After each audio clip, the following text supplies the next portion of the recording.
This show. This show. It's so good. Did you watch the preview like I did and think, yeah, this show has a generic design? Looks like it has a cliched plot. Looks like nothing interesting's going on. You're right. That's all correct. All of your preconceptions about Cinderella 9 hold up when you watch the first episode, and you know what? So what? Cinderella 9 is a show that is based off a visual novel, so what could you possibly expect from it?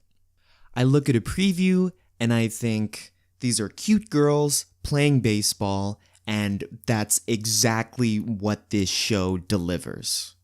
This show fits so much into its opening episode, I'm gonna break it down a little bit.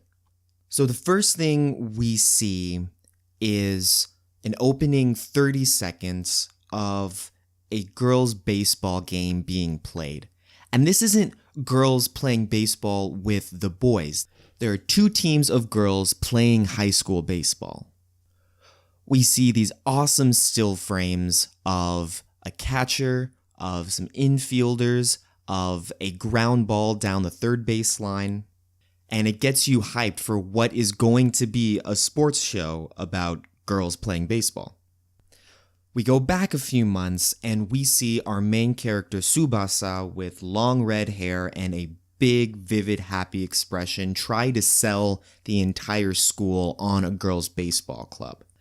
Everyone's all like, what? Baseball? We don't even have a boys' baseball club.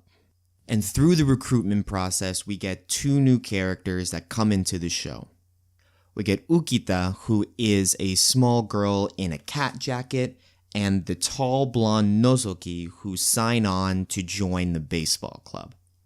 And when they join Tsubasa and her friend Suzuki, Tsubasa isn't all like, oh man, we only have 4 people in this club right now. She's all like, oh my god, there are people that are excited to play too, and that's kind of how I feel about this show. Tsubasa seems not only excited about the game itself, but excited to teach others about the game. And that's important because this first episode isn't about Tsubasa, it's about Ukita and Nozoki. Ukita and Nozoki at first are hesitant to play because Nozoki played other sports before but wasn't exactly good at them, and Ukita likes baseball because a childhood friend was nice to her and enjoyed baseball, but neither of them have very much experience. So after they play a little bit of catch, they join a group of younger children who are playing a sandlot game. Ukita decides to sit out at first, but Nozoki decides to dip her toe into the game. She strikes out in her first plate appearance, and some of the kids are like, oh, you should have taken a swing, but then they show her some tips, and in her second plate appearance, she beats out a single. And this is what inspires Ukita to join as well. By the end of the game, Nozoki and Ukita are instrumental in this play that throws out Tsubasa at third base. And this convinces both of them to stick with the game because it's something that they enjoy doing. And I think this is going to be a theme that I'm very much looking forward to throughout this show. In past shows, when you have girls playing baseball, it's always because of some non-baseball reason. In Ace of Diamond, at the beginning, it's just to fill out a roster. In Major, it's because she's chasing a boy. In Little Busters, it's just because everyone's trying to be friends. But in Cinderella 9, it seems like the girls are going to play baseball because they want to play baseball.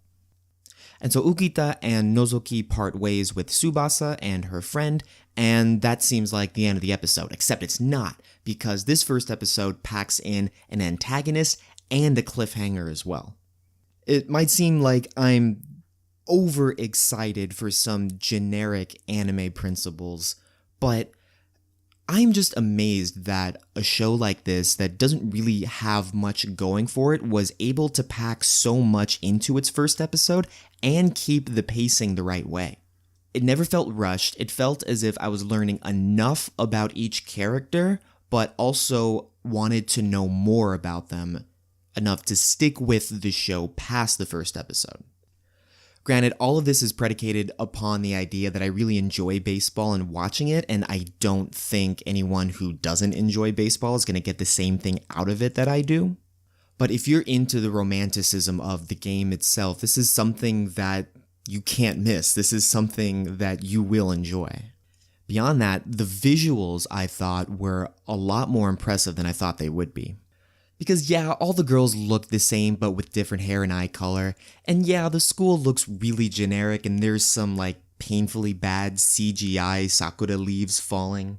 But the show is really bright, the costumes are great, the colors are so vivid, and most importantly, the baseball animation itself is very smooth and it's excellent. There's this incredible slow-mo sequence of a ball being thrown in the air, and in the background you see a train passing by on a bridge. It's so romantic and excellent. And I'm not sure that the animation is gonna blow anyone's mind, but for what it is, it's very vivid, and it's just so delicious. Of the 3 baseball shows that are airing this spring, Mix, Ace of Diamond, and Cinderella Nine, I'm surprised to say this, but Cinderella Nine has the strongest first episode of the bunch. And it's also the one that I'm looking forward to continuing the most. This show doesn't do a lot, but the things that it does do, it does very well. I don't think anyone's going to confuse it for a masterpiece based on the first episode alone, but everything that has come out of this show so far makes me think that it's going to have a strong run, and I cannot wait to watch the next episode.